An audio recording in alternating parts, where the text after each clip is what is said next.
invitados para hablar y discutir el tema de la reforma energética y lo que adicionalmente podamos hablar esta mañana, que son muchos otros temas de un contexto político y de debate obligado en materia de reformas y bueno, pues evidentemente los sucesos recientes en materia política y la detención de una líder sindical como el Bester Gordillo no podrán estar ausentes de esta serie de reflexiones y de comentarios que vamos a escuchar en voz de Francisco Labastida Ochoa. Diré que fuiste secretario de Gobernación y muchas otras cosas. Ex candidato a la presidencia y demás cuestiones como ya presentamos en su momento. Francisco Labastida, gracias por estar aquí. Con mucho gusto, Carmen. Muchas gracias por la invitación y por estar con dos personajes a quienes estimo, aprecio y respeto. Gracias, Francisco. Manuel Bartlett Díaz, ¿cómo estás, Manuel? Gracias, Carmen. Gracias por estar aquí, bienvenido. Juan Buenotorio, buenos días, bienvenido, Juan. Gracias, Carmen, muy buenos días. Gracias a los tres. Y bueno, yo digo que imposible empezar una mesa como esta, siendo quienes son ustedes, habiendo tenido incluso experiencias directas por sus trabajos y responsabilidades en el gobierno mexicano con el Bester Gordillo. Empecemos por ahí. Una opinión del tema en un momento donde del asunto del cual vamos a hablar con ustedes en diferentes ocasiones, que es la reforma energética, pues no se puede disociar por muchas razones. ¿Qué te pareció, Francisco Labastida? ¿La detención o el origen de lo que provocó la detención? El todo, en su conjunto. A ver, si me permiten, me refiero primero al origen. Yo tengo la convicción de que la reforma que se hizo para federalizar la educación, y se lo dije a quien era presidente de la República en aquel entonces, tuvo pésimos resultados. Mandó a darle poderes extraordinarios con la federalización al sindicato y le dio un poder extraordinario al sindicato para decidir planes y programas de estudio y lugares en donde maestros en función de la condicionalidad de la sumisión hacia el liderazgo sindical. Esto se fue acumulando con excesos en el uso del dinero que determinó, junto con la oposición a la reforma, yo creo que determinó la acción final. Fue un conjunto de cosas. Manuel Bartlett, ¿qué dices? ¿Qué impacto político causa la detención del Bester? Tu reflexión sobre el tema. Bueno, mira, yo creo que estamos viviendo un régimen mediático. La detención del Bester ha sido una gran oportunidad para Peña Nieto de proyectarse una y otra vez en cadena nacional de una manera verdaderamente grotesca, lo que revela cuál fue su objetivo final. Bueno, no se nos olvide que el Bester fue aliada de Peña Nieto. No se nos olvide que participó en estas elecciones apoyando a Peña Nieto en todo el país, bajo un supuesto rompimiento. De manera que es una hipocresía limitar este fenómeno exclusivamente a los excesos personales de la señora. El poder del sindicato, fui secretario de Educación, el poder del sindicato lo da el presidente de la República. Sí, acabamos de ver en este momento como un manazo desaparece el poder del sindicato, lo transforma. De manera que quiero señalar que es una gran hipocresía poner en ella, en el sindicato, todo lo que fue la pérdida de un impulso de la Secretaría de la Educación Pública en este país. Fue voluntad de Salinas, Zedillo, Fox y el Calderón y el actual, mientras duró. Es decir, en el momento en que el Estado decide que eso no debe ser así, lo acaban. O sea que, ¿por qué no se analizan los gastos? ¿Por qué no se analizan otros aspectos de ese poder? Nada más las joyas, los vestidos, los estos y lo demás. Que es, independientemente de montos, lo más importante es el papel que hizo, el papel que jugó el sindicato, el CENTE, en las elecciones en este país. Juan Buenotorio. Pues Carmen, yo creo que es un hecho consumado ya, es una acción que toma el gobierno federal después de una investigación, no sé si de 2 meses como dicen, o era una investigación que ya venía de antes, pero la realidad es que nos muestra una realidad que existe en nuestro país en torno a los sindicatos y nos abre la oportunidad para empezar a plantearnos en la ley la famosa autonomía sindical. Y ya cuando hablamos, cuando estuvimos reformando la Ley Federal de Trabajo, gran debate los artículos 371 y 373, en donde se acotaba o se acota el poder de los dirigentes sindicales con transparencia, rendición de cuentas, elecciones secretas. Eso, pues lo que sucede hoy nos da la confianza de que lo que hicimos con esa reforma, a pesar de tantas objeciones, pues era muy bueno. También nos abre la posibilidad para que de una manera clara y precisa se establezcan mecanismos de reportes fiscales a la Secretaría de Hacienda, al SAT, en virtud de los ingresos de los sindicatos. ¿Qué pasa con eso? Y también, pues se tendrán que abrir auditorías fiscales a los líderes de los sindicatos, porque un ingreso de 2.600 millones de pesos, como hemos escuchado, y sin pagar impuestos, pues ha de ser un paraíso fiscal, un sindicato, por lo que estamos viendo, ¿no?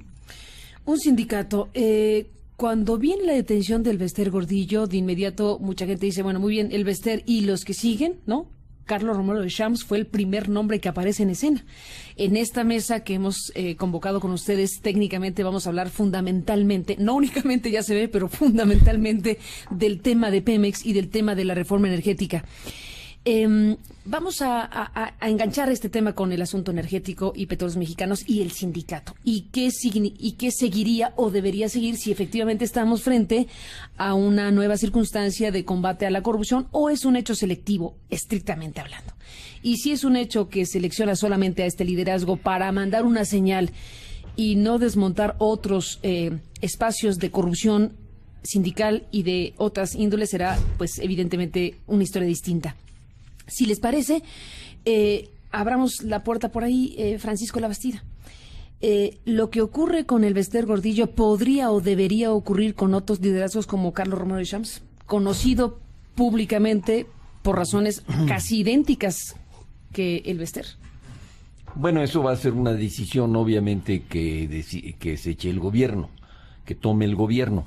Yo no quisiera abandonar, sin embargo, si me permites, un poco el tema de lo que ocurrió con el Bester. Manuel Bartlett decía, con razón, que él fue secretario de Educación y también fue secretario de Gobernación. A mí me tocó vivir como secretario de Gobernación problemas en donde las discusiones y las dificultades o las negociaciones con un sindicato, con la coordinadora, que es el ala, digamos, del PRD, llegábamos nosotros a negociaciones con ellas y al final tenían que pedirle autorización a Elba para poder llegar a un acuerdo. O sea, de ese calibre. O sea, no es un asunto que solo tenga que ver con el sindicato, tiene que ver con otros sindicatos y la fuente de financiamiento de ellos. ¿Qué dices, Manuel? Bueno, yo insisto en lo que estoy diciendo. Sí, la existencia del sindicato de maestros ha sido importantísima en la vida de México, en el manejo de la educación, pero ese poder, más allá de lo que es una defensa de los intereses de los trabajadores, que es absolutamente legítimo, eso así debe ser. Los trabajadores deben de tener sus sindicatos para proteger en el equilibrio de poderes a sus trabajadores. Pero llevarlo más allá y convertir al sindicato en autoridad, esa es función del presidente. El crecimiento, la participación en la educación misma, el condicionar programas, el poner subsecretarios de oración, que lo de mismo, educación básica, de educación, que lo mismo, directores de la lotería, que lo mismo lo hacía Jongitud, subsecretarios, los delegados de educación en el país, porque se mantenía una vinculación directamente el presidente de la República y la cabeza del sindicato.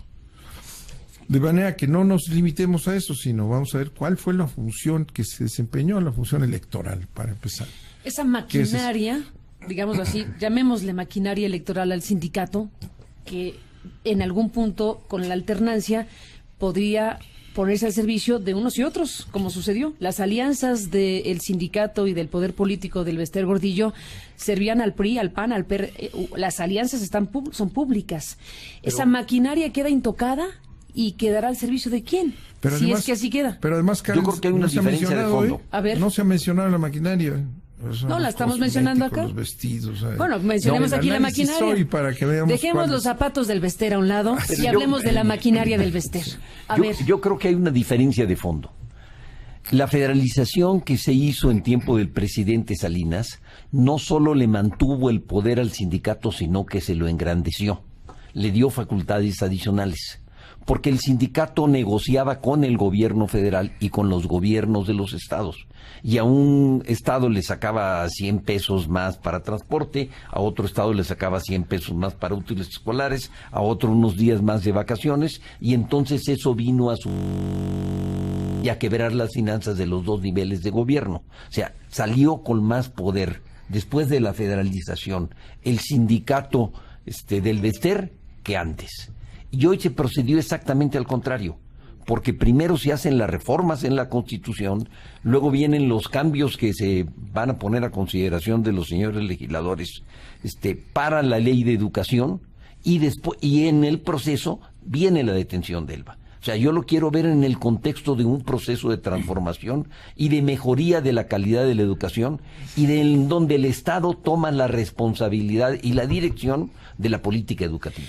Pero no hay duda de que ahí finalmente, como dices, más poder se le dio, no hay la menor duda, eso está muy bien dicho por ti. ¿Qué hizo con ese poder? Bueno, yo digo, hay una traducción político-electoral que redituó para hacer más poder y para tener los espacios que se pagaban como facturas. Tú dijiste la dirección de la lotería. Carmen, a ver, hacer hasta presidentes. Sí. ¿También para eso sirvió? En la elección de Calderón. ¿El punto 5? Pero yo no... ¿Cómo? Las llamadas por teléfono, en a los gobernadores crucial, gana, entre comillas, Calderón por 200,000 votos, ¿no? Y la acción del sindicato fue definitiva. ¿Y así lo cobró? Bueno, y eso es lo que significa todo este poder. Dice Paco, y tiene razón, que la federalización, que fue la descentralización, así se llamaba, el que le devolviera la federación a los estados el manejo de su educación local, ¿verdad? Que fue una gran discusión. Eso me tocó a mí, ¿verdad? Nosotros hicimos una descentralización educativa, que es lo que quería Salinas, pero tenía que haberse hecho, ¿verdad?, descentralizando al sindicato. Claro. Es decir, si tú haces una descentralización, dices muy bien, entonces, ¿qué fue? El sindicato se opone y dice, no, ¿cómo? Pues debe haber una federación de sindicatos también, el sindicato de Sinaloa, el sindicato de profesores de Puebla, el sindicato de Veracruz, ¿verdad? Y no. ¿Y quién es el que hace eso? Salinas. Si Salinas toma la decisión, fue una discusión amplísima, que además les da a la cabeza del CENTE, les da la posibilidad de cobrar las cuotas, de quedarse con las cuotas en los estados de la federación. Poder enorme. ¿Y quién se lo da? ¿Y quién lo disfruta? El presidente de la República.